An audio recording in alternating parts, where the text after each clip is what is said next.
கைவிட்டு போன செல்வம் மீண்டும் தான் வருமா?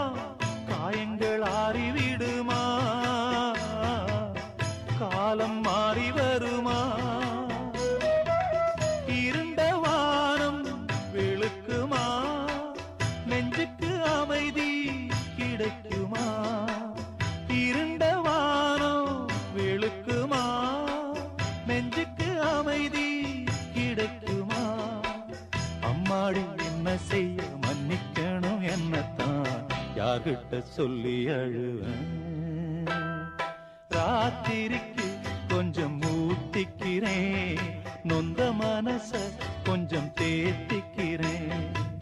சொல்லாம தவிச்சு சோகத்தில் துடிச்சேன், எல்லாமே நினைச்சு ஏக்கத்தில் துடிச்சேன். நெஞ்சுக்குள் நானே அழுகிறேன். ராத்திரிக்கு